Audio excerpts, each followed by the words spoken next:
Education gown চ্যানেলে সকলকে জানাই স্বাগত। আশা করি সকলে ভালো আছো। আমি তোমাদের সঙ্গে সৌরভ। আজকে আমরা WBSSC গ্রুপ ডি এবং গ্রুপ সি রিলেটেড একটি ম্যাথ এবং জিকে সেট নিয়ে আলোচনা করব। এর আগে আমরা একাধিক ক্লাস দিয়েছি WBSSC গ্রুপ ডি এবং গ্রুপ সি সংক্রান্ত এবং RRB গ্রুপ ডি এবং রেলওয়ে সংক্রান্ত একাধিক ক্লাস দেওয়া রয়েছে, যেগুলো প্লেলিস্টে আমাদের রয়েছে। তাদের প্রয়োজন সেগুলি দেখতে পারো। আশা করি সেই ক্লাসগুলি তোমরা আসন্ন যে কোনো পরীক্ষাই হোক, রেলওয়ে হোক আর WBSSC হোক, ওয়েস্ট বেঙ্গলের পরীক্ষা হোক, সেই পরীক্ষার জন্য হেল্পফুল হবে। প্রথম অঙ্ক দিয়ে শুরু করছি। প্রথম যে অঙ্ক দেওয়া রয়েছে সেটি হলো 7 বছর পূর্বে এ এবং বি এর বয়সের অনুপাত 3:4, 9 বছর পরে তাদের বয়সের অনুপাত 7:8 হলে বি এর বর্তমান বয়স কত? তাহলে 7 বছর আগে এ এবং বি দুজন ব্যক্তি ছিল, তাদের বয়সের অনুপাত দেওয়া ছিল 3:4। তারপরে বলো 9 বছর পর এই অনুপাত দাঁড়ালো 7:8। এখন বলেছে এখান থেকে বি এর বর্তমান বয়স কত তা নির্ণয় করতে। তাহলে এই টাইপের অঙ্ক করার ক্ষেত্রে আমরা দেখবো গ্যাপটা আগে দেখে নাও। 3 থেকে 4 কত? গ্যাপ 1। 7 থেকে 8 কত? গ্যাপ 1। গ্যাপ না থাকলে আমাদের সমান করে লাগতো। এখন দেখবো আমরা কতটা বাড়লো। 3 থেকে 7 হয়েছে, 4 বেড়েছে, এই বছর 4 বাড়বে। এই যে 4 বৃদ্ধি পেল, এই 4-এর ভ্যালু হলো 7 বছর আগে আর 9 বছর পর। আলটিমেটলি কত হলো? 9 7 16। এটা মাথায় রাখতে হবে কিন্তু। 4-এর ভ্যালু হলো 16 বছর। তাহলে 1-এর ভ্যালু আমরা এখান থেকে বের করব 4 বছর। আমাকে এখানে বের করতে বলছে বি এর বর্তমান বয়স কত। যে কোনো বি এর মান, 4-এর মানটা বের করলাম। তাহলে 4-এর ভ্যালু হবে 4 4 16 বছর। কিন্তু আমি এখানে 4-এর ভ্যালুটা বের করলাম, এটা আসলে কি? এটা হলো 7 বছর আগের বয়স, কিন্তু আমাকে আনতে হবে তার বর্তমান বয়স। তার মানে 16-র সঙ্গে আমাকে এক্সট্রা আরো 7 যোগ করতে হবে বর্তমানে আনার জন্য। 16 প্লাস 7 তার মানে হবে 23। Option D. যদি 15টি ডিমের ক্রয় মূল্য 75 টাকা হয়, তাহলে 4 ডজন ডিমের ক্রয় মূল্য কত? তাহলে 15টা ডিমে, এটা উইক ডিমের অঙ্ক, ডিমের সিপি দেওয়া রয়েছে 75 টাকা। তাহলে একটা ডিমের সিপি হবে 75 ভাগ 5 15, তাহলে 5 টাকা। আমাকে 4 ডজন ডিমের সিপি কত, ক্রয় মূল্য কত? 1 ডজন মানে 12টা, 4 ডজন মানে 4 12 48 টাকা। ডিমের সিপি হবে 5 টাকা 40 0, তারপরে 20 24 240 টাকা। Option A. P Q R একটি ব্যবসা শুরু করে। কিউ যে পরিমাণ বিনিয়োগ করে পি তার 3 গুণ বিনিয়োগ করে, এবং আর যা বিনিয়োগ করে কিউ তার 2/3 বিনিয়োগ করে। পি কিউ এবং আর এর বিনিয়োগকৃত মূলধনের অনুপাত কত? 3 জন ব্যবসায় নেমেছে, পি কিউ আর। কিউ যে পরিমাণ বিনিয়োগ করে পি তার 3 গুণ করে। কিউ যদি 1 ইউনিট বিনিয়োগ করে তাহলে পি তার 3 গুণ করবে, 3 ইউনিট। তারপরে বলছে এবং আর যা বিনিয়োগ করে কিউ তার 2/3 অংশ, তার মানে আর করবে 3/2 অংশ। দেখো এবার মিলিয়ে নাও। কিউ যে পরিমাণ বিনিয়োগ করে পি তার 3 গুণ, হ্যাঁ পি তার 3 গুণ, ঠিক আছে। আর যা বিনিয়োগ করে কিউ তার 2/3 অংশ। আর যা বিনিয়োগ করে আর যদি মনে করো x টাকা বিনিয়োগ করে, কিউ তার কত অংশ? 3/2 অংশ। তাহলে এটাকে আমি কি, আর তাহলে কত হবে? 3/2। তাহলে এখান থেকে যদি অনুপাত করি তাহলে হবে 3 দোকানে 6 2 3। সবগুলোকে 2 দিয়ে গুণ করে দিলাম ফ্র্যাকশনটাকে সিম্পল ফিগারে আনার জন্য। এখন বলছি তাদের বয়সের মূলধন, তাদের ব্যবসায় নিয়োগকৃত মূলধনের অনুপাত হলো, এটাই আমাদের অনুপাত 6:2:3। তার মানে অপশন সি হবে সঠিক উত্তর। নিম্নলিখিতের মধ্যে কোনটি সবথেকে বড়? এগুলো করার একাধিক পদ্ধতি রয়েছে। এখন তোমাকে যেটা ফিগার দেখে বুঝতে হবে কোন পদ্ধতি তোমার সবচেয়ে সহজ হয়। তখন প্রথমে আমি লক্ষ্য করছি সবগুলি রয়েছে সাধারণ ভগ্নাংশ, প্রকৃত ভগ্নাংশ, মানে লব ছোট হর বড়। এই ক্ষেত্রে আমরা ডিফারেন্স প্রসিডিউরে করতে পারি। তার মানে এই দুটো ডিফারেন্স নেব, লব আর হরের, এর 3, এর হলো 1, আর 10 আর 3 এর ডিফারেন্স 3। তারপরে এই ডিফারেন্স গুলোর আমরা এলসিএম করব। ডিফারেন্স গুলো যদি এলসিএম করি আমরা পাবো 3 দোকানে 6। তারপরে নেক্সট কাজ হলো আমাদের, এই যে আমাদের এলসিএম বের হলো 6 ভাগ যেটা ডিফারেন্স সেটা দিয়ে ভাগ করতে হবে। 6 কে 2 দিয়ে ভাগ করলে 3, 3 কে আমাকে এখন ওই প্রথম ভগ্নাংশের লব দিয়ে 3 7 21। ঠিক একই প্রসিডিউর প্রত্যেকটার ক্ষেত্রেই ফলো হবে। তো 6 ভাগ 3, 3 দোকানে 6 2 হলো, 2 কে লব দিয়ে 11 দোকানে 22। একই রকম ভাবে 6 কে 6, 6 কে 3 দিয়ে গুণ, 3 6 18, 3 দোকানে 6, 10 কে 2 দিয়ে গুণ, 10 দোকানে 20। এখন আমাকে বলছে এর মধ্যে সবচেয়ে বড় কোনটা, 22 হলো সবার চেয়ে বড়। 22 কোথা থেকে পেয়েছি আমরা, 11/14 থেকে এসেছে 22, তার মানে সবচেয়ে বড়টা হবে 11/14। এমন করে তোমাকে বোধ করতে বলে সবার ছোটটা কত, ছোট থেকে বড় হিসেবে সাজাও, বড় থেকে ছোট হিসেবে সাজাও, বিভিন্ন ভাবে জিজ্ঞাসা করতে পারে। সঠিক উত্তর হবে অপশন বি, 11/14। কারা প্রথম ভারতে স্বর্ণ মুদ্রা প্রচলন করে? মনে রাখবে ইন্দ্র গ্রীকরা ভারতে প্রথম স্বর্ণ মুদ্রা প্রচলন করেছিল। বিখ্যাত সাঁচিস্তূপ কে নির্মাণ করেছিলেন? অশোক। অশোক সাঁচিস্তূপ নির্মাণ করেছিলেন, যা বর্তমানে মধ্যপ্রদেশে অবস্থান করছে। অশোক সাঁচিস্তূপ নির্মাণ করেছিলেন, এখানে বৌদ্ধ যে রয়েছে গৌতম বুদ্ধ, তার বৌদ্ধ ধর্ম সংক্রান্ত বিভিন্ন জাতকের গল্প আর গৌতম বুদ্ধের দেহাবিশেষ সেখানে রাখা রয়েছে। এই সাঁচিস্তূপ এই জন্য বিখ্যাত, এটা নির্মাণ করেছিলেন অশোক, তার বৌদ্ধ ধর্মের সাথে রিলেটেড, এটা তখন মনে রাখবে। তাহলে সাঁচিস্তূপ কোথায় রয়েছে? মধ্যপ্রদেশে রয়েছে। আর অশোক ছিলেন মৌর্য বংশের অন্যতম শ্রেষ্ঠ সম্রাট। তাহলে মৌর্য বংশের শ্রেষ্ঠ সম্রাট তো অশোক, অশোকের জীবনের সঙ্গে একটা যুদ্ধ রয়েছে, সেটা হলো কলিঙ্গ যুদ্ধ। কলিঙ্গ যুদ্ধ, কলিঙ্গ যুদ্ধে অশোক জয়লাভ করেছিলেন। আর এখানে রয়েছে চন্দ্রগুপ্ত মৌর্য। চন্দ্রগুপ্ত মৌর্য ছিলেন মৌর্য বংশের প্রতিষ্ঠাতা। মৌর্য বংশের প্রতিষ্ঠাতা।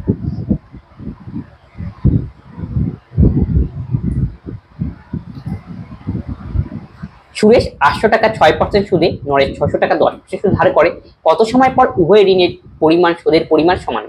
কেউ যদি কারো কাছ থেকে লোন নেয়, যখন সেই টাকাটা পরিশোধ করবে তখন সে তার আসলও পরিশোধ করবে এবং সেই টাকার উপর যে ইন্টারেস্টটা হবে সেটাও পরিশোধ করবে। তার মানে আলটিমেটলি সুদে আসল এখানে সমান বলেছে, এটাই তোমাকে প্রশ্ন দেখে বুঝতে হবে। তারপরে কি বলছে, সুরেশ 800 টাকায় 6%, তার মানে মধ্যে কথা 2% আমরা শুধু প্রথম কন্ডিশনের সুদ আসল বের করব, দ্বিতীয় কন্ডিশনের সুদ আসল বের করে সমান করে এখান থেকে টাইমটা আমরা বের করে নেব। এইগুলো কনসেপ্ট সিম্পল ইন্টারেস্টের ক্ষেত্রে। তাহলে প্রথম জনের ক্ষেত্রে অ্যামাউন্ট হবে প্রিন্সিপাল পি প্লাস ইন্টারেস্ট আমাকে বের করে নিতে হবে। ইন্টারেস্টের ফর্মুলা কি? I = PTR/100, PTR/100। তাহলে আমি 800 টাকার উপর 6% হারে কত বছর বলেছে সেটা আমাকে বের করতে হবে, জানি না আমি ধরো টি বছরের জন্য, তাহলে ইন্টারেস্ট হবে 6/48 টি। এই দুটো শূন্য কেটে দাও, 6/48 টি। তাহলে প্রথম ক্ষেত্রে আমরা অ্যামাউন্ট পেলাম 800 প্লাস 48 টি। এখন সেকেন্ড কন্ডিশনের ক্ষেত্রে আমাকে অ্যামাউন্ট বের করতে হবে, 600 টাকা তো নিতেই হবে প্রিন্সিপাল, তার সঙ্গে আমাকে ইন্টারেস্টটা বের করতে হবে। 600 টাকার 10% কত? 10% মানে 1/10, মানে একটা শূন্য কাটাকাটি যাবে, 60 হবে। 60 কত বছর সেটা জানি না আমরা, কি দিয়ে গুণ করে দিলাম। এখন বলছে এই যে দুই ক্ষেত্রে আমাদের অ্যামাউন্ট বেরোলো, সেই দুই ক্ষেত্রে অ্যামাউন্টটার মান সমান হবে, সেটাই আমাকে সমান করতে হবে এখন। তাহলে প্রথম ক্ষেত্রে অ্যামাউন্ট হলো 800 প্লাস 48 টি, আর দ্বিতীয় ক্ষেত্রে আমাদের অ্যামাউন্ট হলো 600 প্লাস 60 টি। এখন সমাধান করে এক্স এর মান টি এর মান বের করো। 60 থেকে যদি 48 বিয়োগ করি আমরা 12 টি পাবো, আর 800 থেকে 600 গেলে হবে 200। তাহলে টি ইকুয়াল টু 200/12, 4×5 20, 3×4 12, 16 সমস্ত 2/3 বছর।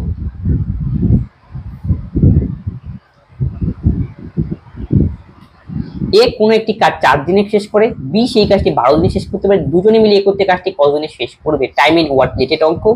এ একটি কাজ 4 দিনে করে, বি সেই কাজটি 12 দিনে করে। এখন বলছে দুজনে মিলে যদি একসাথে করে কাজটা কত সময় শেষ হবে? এই টাইপের যেমন অঙ্ক দেবে টাইম এন্ড ওয়ার্ক এবং টোটাল কাজটা কত দিনে করবে টাইম আমাকে বের করতে বলবে। এই জন্য ফর্মুলা তোমরা ডাইরেক্ট মনে রাখবে, সেটি হলো AB/A প্লাস বি। এর মান এখানে 4, বির মান হলো 12, A প্লাস বি 12 প্লাস 4 হলো 16, 4×4 16, 3×4 12, 3 হবে এই অঙ্কের সঠিক উত্তর। একজন মুদি 2.04 টাকা পার কেজি এবং এত টাকা পার কেজি দরে গম কোন অনুপাতে মিশ্রিত করলে মিশ্রিত গমের প্রতি কেজির দর হবে 2.52 টাকা পার কেজি? প্রতি কেজি বলা হচ্ছে, মানে 2.52 টাকা পার কেজি। তাই যখন দুটো ছিল অ্যামাউন্ট, মানে দুটো গম আলাদা আলাদা প্রকার মিক্সচার করা হলো, তার মানে এই টাইপের অঙ্ক দিয়ে কত অনুপাতে মিক্সচার হলো সেই সময় অ্যালিগেশন পদ্ধতি ইউজ করতে হবে। তাহলে প্রথম ক্ষেত্রে হলো 2.04, দ্বিতীয় ক্ষেত্রে 2.88, তাহলে ওভারঅল কত সেটাকে তুমি মাঝখানে দাও 2.52। এবার তোমাকে মাইনাস করতে হবে, এখান থেকে এটা বিয়োগ, যদি আমরা বিয়োগ করি তাহলে পাবো 8 থেকে 2 বিয়োগ করলে 6, 8 থেকে 5 বিয়োগ করলে 3, 0.36। প্রথমটা যদি এই পাশ থেকে বিয়োগ হয়, পরেরটা তার উল্টা পাশ থেকে হয়, মানে এরকম যাবে অ্যারো দিকে। ইস টু 12 থেকে 4 বিয়োগ করলে 8, 5 থেকে 1 বিয়োগ করলে 4, 0.4। তাই দশমিকের পরে 2 ঘর, এটারও দশমিকের পরে 2 ঘর, দশমিক আউট হয়ে গেল। 12 দিয়ে কাটাকাটি করে দিই ডাইরেক্ট, 3 বারং 36, 4 বারং 38। সঠিক উত্তর হবে 3:4। 300 টাকা পি কিউ আর এর মধ্যে এমনভাবে ভাগ করা হলো যাতে কিউ পি অপেক্ষা 30 টাকা বেশি পায় আর আর কিউ অপেক্ষা 60 টাকা বেশি হয়, তার ভাগের অনুপাত কত? টোটাল অ্যামাউন্ট ছিল 300 টাকা। এটা কিভাবে ভাগ করা হবে সেই কন্ডিশনের মধ্যে বলা হয়েছে যাতে কিউ পি অপেক্ষা 30 টাকা বেশি পায়। আমি জানি না পি কত টাকা পায়, তাহলে পি যদি আমি এখানে x টাকা ধরি তাহলে কিউ পাবে পি অপেক্ষা 30 টাকা বেশি, তার মানে x প্লাস 30। নেক্সট কন্ডিশনে বলেছে আর কিউ অপেক্ষা 60 টাকা বেশি, আর পাবে কিউ অপেক্ষা 60 টাকা বেশি, তাহলে কিউ পেয়েছিল x প্লাস 30, সেটা অপেক্ষা 60 টাকা বেশি, তাহলে আর পাবে x প্লাস 30 প্লাস 60। এবার তুমি মিলিয়ে নাও একবার, কিউ পি অপেক্ষা 30 টাকা বেশি, আমি পি ধরলাম x, তাহলে কিউ বলছে পি অপেক্ষা 30 টাকা বেশি, তাহলে পি এর সঙ্গে আমি 30 যোগ করলাম, তাহলে x প্লাস 30। আবার নেক্সট কন্ডিশনে বলছে আর কিউ অপেক্ষা 60 টাকা বেশি, আর কার থেকে বেশি? কিউ থেকে, তাহলে কিউর সঙ্গে আমি 60 যোগ করলাম, তার মানে x, আর পরেরটা হলো x প্লাস 30 এবং আরেরটা হলো x প্লাস 90। এই যে তিনজন যে অ্যামাউন্ট রয়েছে সেই অ্যামাউন্ট যোগ করে কত হয় বলা হয়েছে রয়েছে 300 টাকা। তাহলে তিনটা যোগ করে আমাদের লিখতে হবে 300। তাহলে তিনটা যদি যোগ করি তিনটা অ্যামাউন্ট তিনজনে, তাহলে 3x প্লাস 90 আর 30 যোগ করলে হয় 120 ইকুয়াল টু 300। তাহলে এই যে কাটাকাটি করো 3 দিয়ে 40, এটা হবে আমাদের 100। তাহলে x ইকুয়াল টু আমরা এখান থেকে ফাইন্ড আউট করলাম 60। এবার মানগুলো বসিয়ে নাও, p এর হলো 60, q হবে 37 যোগ করে 90, পরে যদি 60 আর 90 যোগ করলে 150। এবার আমাকে অনুপাত করতে হবে, শূন্য শূন্য গুলো কেটে দিলাম প্রত্যেকটার থেকেই। 3 দোকানে 6, 3 তিরিখে 9, 3 পাঁচা 15, 2:3:5, অপশন এ। পরেরটা সিম্পলিফিকেশনের অঙ্ক, এটাকে বলে সিঁড়ি ভাঙ্গা অঙ্ক। এই টাইপের অঙ্ক করলে আমরা পেছন থেকে সামনের দিকে আস্তে আস্তে যাব। তাহলে নিচের থেকে ক্যালকুলেশন করা শুরু করি। তাহলে 3 দোকানে 6 আর 1 যোগ করলে হবে 7/3। এখন দেখো তারপরে একের নিচে রয়েছে 7/3, সেটা উল্টে যাবে, তাহলে আমরা পাবো 1 প্লাস, এখন এই যে 1 এর সাথে আমাকে ক্যালকুলেশন করতে হবে 3/7 কে। ছাতককে 7 আর 3 যোগ করলে 10/7। তাহলে এই যে আমাদের এতটুকুর ক্যালকুলেশন হয়ে গেল 10/7, এতটুকুর ক্যালকুলেশন। এখন তাহলে আমি লিখতে পারি x plus 1/10/7 is equal to 2। তাহলে এটা উল্টে যাবে, তাহলে 7/10 ইকুয়াল টু 2, তাহলে x ইকুয়াল টু 2 মাইনাস 7/10। তাহলে 10 দোকানে 20, 20 থেকে 7 গেলে হবে 13, তাহলে 13/10 হবে এই অঙ্কের সঠিক উত্তর। প্রথম সম্পূর্ণ ভারতীয় ব্যাংক কোনটি? এটা হলো পাঞ্জাব ন্যাশনাল ব্যাংক। এখান থেকে মনে রেখো RBI, reserve bank of India. RBI স্থাপিত হয়েছিল 1935 সনে। এর হেডকোয়ার্টার রয়েছে মুম্বাই এবং আরবিআই ন্যাশনালাইজ হয়েছিল 1949।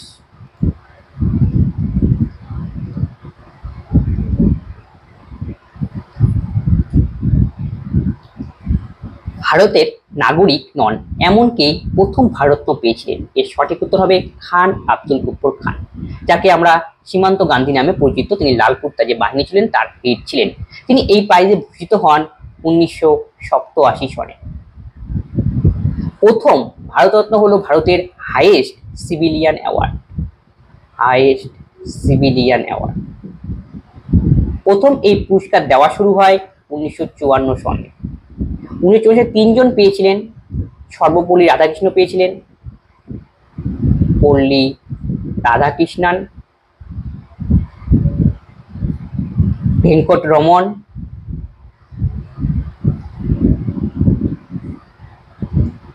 আর চক্রবর্তী রাজগোপালাচারী।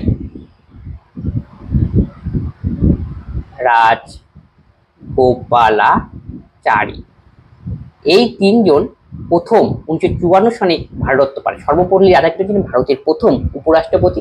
চন্দ্রশেখর ভেঙ্কটরমন ছিলেন ভারতের ফিজিক্সের সায়েন্টিস্ট। তিনি এর সঙ্গে মনে রাখো 1930 সনে কিন্তু সায়েন্সে ফিজিক্সের ওপর রমন এফেক্ট আবিষ্কারের জন্য নোবেল পুরস্কার পান। আর চক্রবর্তী রাজগোপালচারী, এই তিনজন ব্যক্তি প্রথম 1954 সনে ভারতরত্ন প্রাইজে ভূষিত হন। আর আমাদের বলছে ভারতের নাগরিক নন এমন কি প্রথম ভারতরত্ন পেয়েছিলেন, তিনি হবেন খান আব্দুল গফর খান 1987 সনে। এরপরে পেয়েছিলেন নেলসন ম্যান্ডেলা 1990 সনে। মাদার টেরিসা ভারতরত্ন অ্যাওয়ার্ডে ভূষিত হন, তিনি মাদার টেরিসা ভারতরত্ন অ্যাওয়ার্ডে ভূষিত হয় 1980 সনে। আর তিনি নোবেল পেয়েছিলেন 1979 সনে।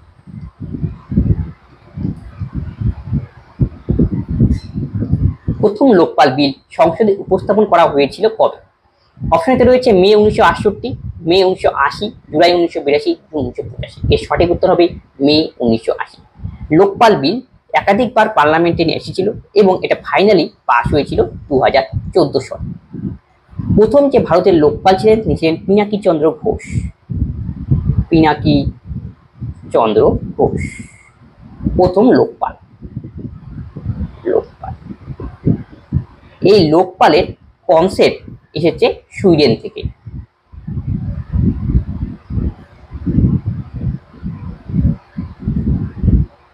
ভারতে যে উচ্চ পদাধিকারী রয়েছে বিভিন্ন মন্ত্রী প্রধানমন্ত্রী, তারা যদি করাপশন করে তার বিরুদ্ধে ব্যবস্থা নেওয়া পদ্ধতি যে বিল, সেই সংক্রান্তই হলো লোকপাল বিল। কারা প্রথমে ভারতের স্বর্ণ মুদ্রা প্রচলন করেন? Indo Greek. মাউন্ট এভারেস্টে আরোহণকারী প্রথম ভারতীয় নারীকে? প্রথম ভারতীয় নারী, এর সঠিক উত্তর হবে বাচেন্দ্রী পাল। প্রথম ভারতীয় নারী যিনি হিসাবে মাউন্ট এভারেস্টে অবতরণ করেন। এবং প্রথম যে যদি মহিলা বলে ওয়ার্ল্ডের ক্ষেত্রে, যেটাকে জিনুকো তিবাই, তিনি জাপান থেকে বিলং করেন। আরতি সাহা এমন একজন মহিলা ছিলেন তিনি ইংলিশ চ্যানেল পার করেছিলেন প্রথম ভারতীয় হিসাবে। ইংলিশ চ্যানেল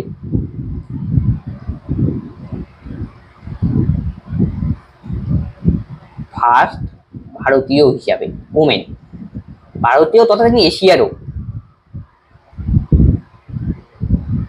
ইংলিশ চ্যানেল তিনি ক্রস করেছিলেন। রীতা ফরিয়া ছিলেন বিশ্ব সুন্দরী হয়েছিলেন প্রথম, বিশ্ব সুন্দরী ভারতের থেকে।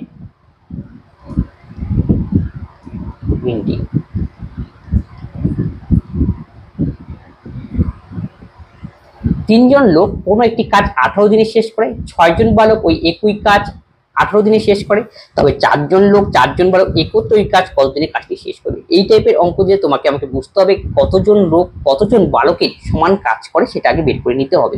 তাহলে 3 জন ম্যান একটি কাজ করে 18 দিনে, আবার 6 জন বালক একটি কাজ করে 18 দিনে। তাহলে এটা টোটাল ইউনিট কাজ দুজনে সমান করে দিলাম। 18টা কাটা গেলে আমরা পাবো তাহলে 1 ম্যান, আবার কাটাকাটি যাচ্ছে 3 দিয়ে দেবো, 3 3 দোকানে 6, 1 ম্যান ইকুয়াল টু 2 বয়। তাহলে আমি এখান থেকে বের করে নিলাম একজন ম্যান একজন পুরুষ দুজন বালকের সমান কাজ করে, এতটুকু আমাদের হাতে রইল। এরপরে দেখো কন্ডিশনে কি বলেছে, যদি 4 জন লোক 4 জন বালক কাজটি কতদিনে করতে পারবে? 4 জন ম্যান আর 4 জন বালক। আর এই টাইপের অঙ্ক যে হয় তোমাকে সব বালকে কনভার্ট করে কাজ করতে হবে, সব ম্যানে।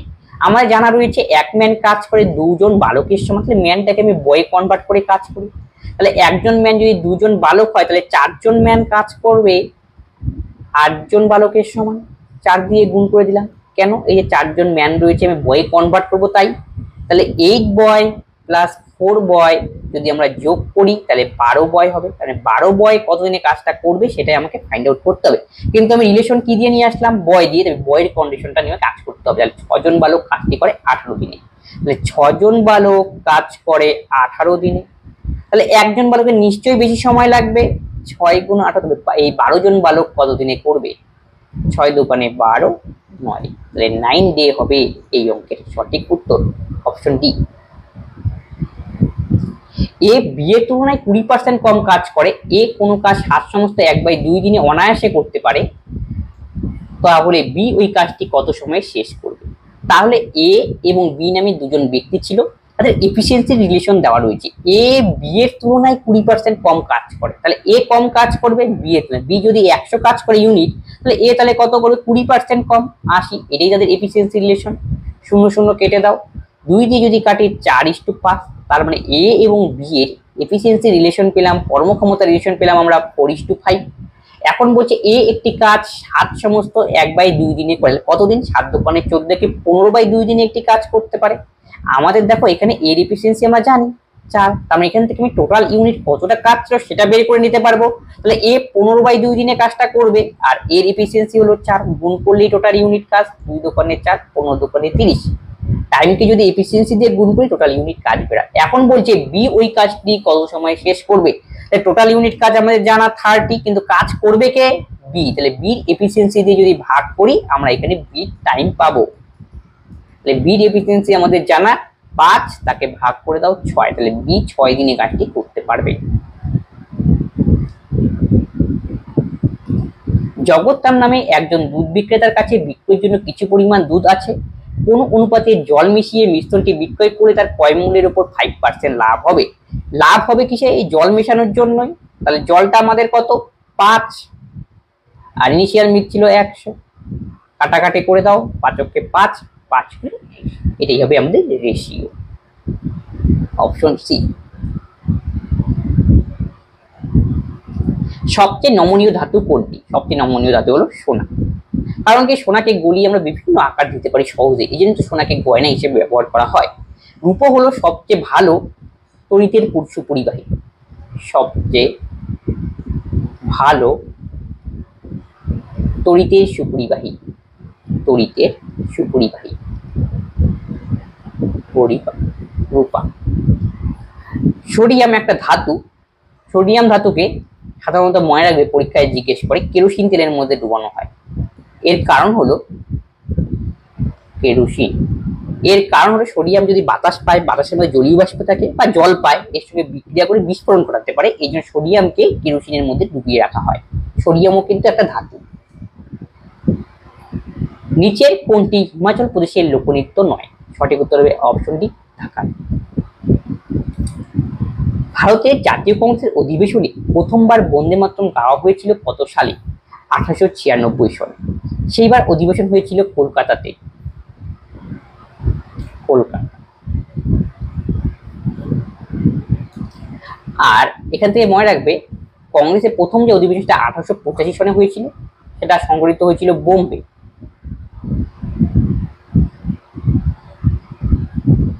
আর যদি বলে জাতীয় সঙ্গীত গাওয়া হয় কবে, সেটা হবে 1911-তে।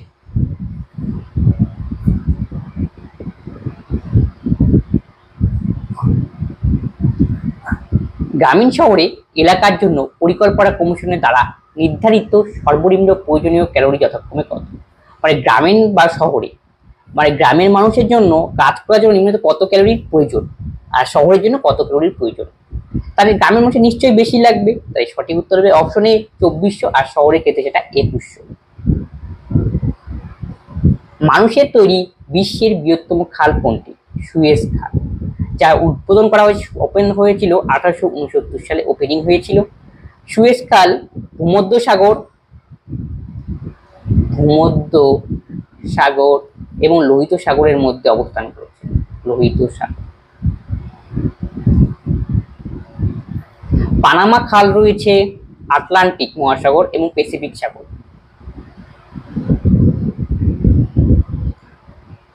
আটলান্টিক এবং প্রশান্ত মহাসাগর।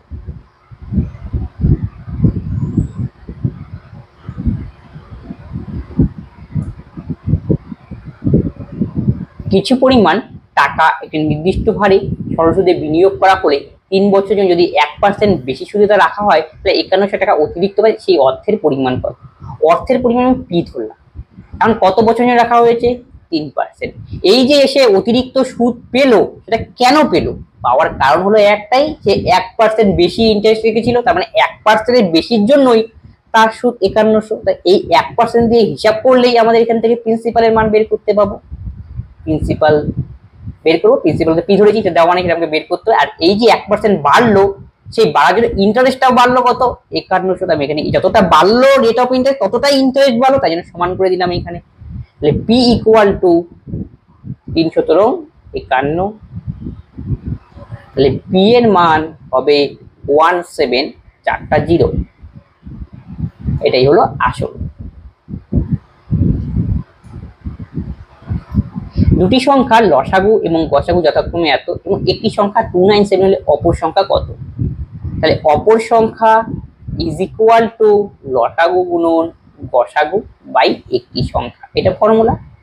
আবার আমরা এবার এটাই আমি বলি, আবার দুটি সংখ্যার গুণফল ইজ ইকুয়াল টু লসাগু গুণন গসাগু, এই কনসেপ্ট দিয়ে এটা হয়েছে। তাহলে অপর সংখ্যা বের করার পর আমরা পেয়ে গেলাম লসাগু গুণন গসাগু বাই একটি সংখ্যা। লসাগু আর গসাগুর মান বসিয়ে দাও। লসাগুর মান দেওয়া রয়েছে 2376, গসাগুর মান 33 এবং একটি সংখ্যার মান 296, সেটা নিচে বসবে। কাটাকাটি 3 নং 27 7 7 29 9 হলো, 33 দিয়ে কাটাকাটি করলাম, 9 দিয়ে কাটাকাটি করলে 9 দোকানে 18, 5 57, তাহলে 6 নং 54, 3 4 নং 36, তাহলে 264।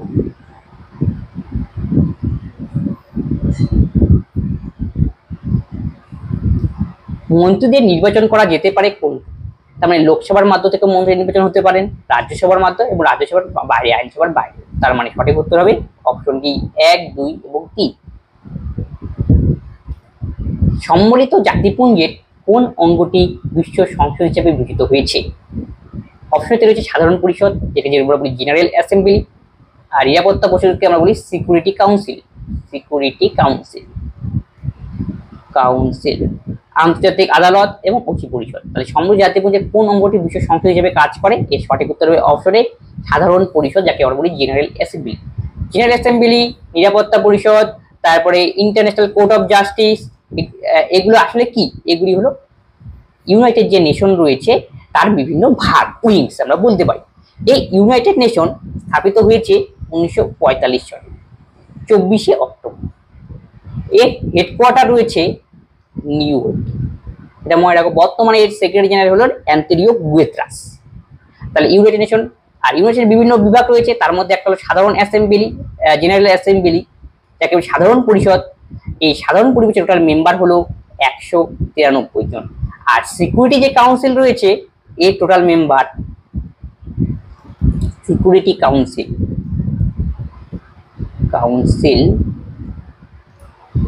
এর মেম্বার হলো 15 জন।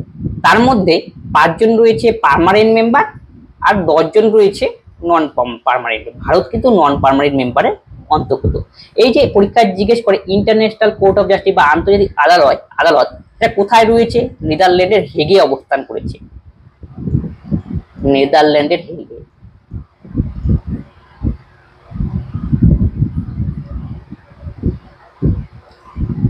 কোন ধারা জম্মু কাশ্মীরকে ভারতের বাকি অংশ থেকে আলাদা করে? অপশনে 370 ধারা, তা তো এখন অ্যাবলিশড হয়ে গিয়েছে 2019 সনে। মাই লাইফ, এটি কার আত্মজীবনী? এর সঠিক উত্তর হবে বিল ক্লিনটনের আত্মজীবনী হলো মাই লাইফ। এপিজে আব্দুল কালামের বিখ্যাত বই পরীক্ষায় জিজ্ঞেস করে, সেটি হলো the wings of fire. The wings of fire. Ignite mind, ignite mind, একাধিক বই লিখেছিলেন। আর হলো ইন্ডিয়া 2020। রাজেন্দ্র প্রসাদ, তার বিখ্যাত বই Atmakatha, Atmakatha. India divided, India divided. Rajendra Prasad ছিলেন ভারতের প্রথম রাষ্ট্রপতি।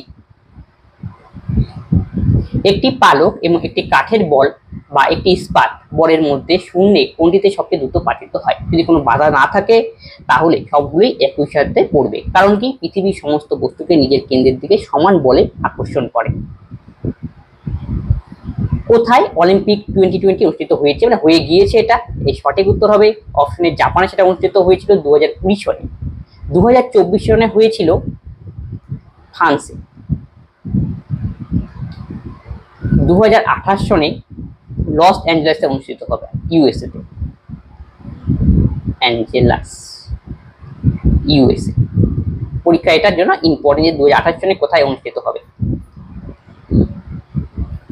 তাহলে আজকে ক্লাসে এই 32খানা কোশ্চেন ছিল, সেগুলো সলভ হলো। যদি কোনো কোশ্চেনে তোমাদের ডাউট হয় অবশ্যই তোমরা কমেন্ট বক্সে কমেন্ট করবে। বন্ধুদের সঙ্গে এই ক্লাসগুলি শেয়ার করে দাও, যাতে সকলেই এই ক্লাস থেকে কিছু না কিছু বেনিফিট হয়। তবে আজকের ক্লাস আমরা এখানেই শেষ করছি। পরবর্তী ভিডিওতে আবার দেখা হচ্ছে। ধন্যবাদ।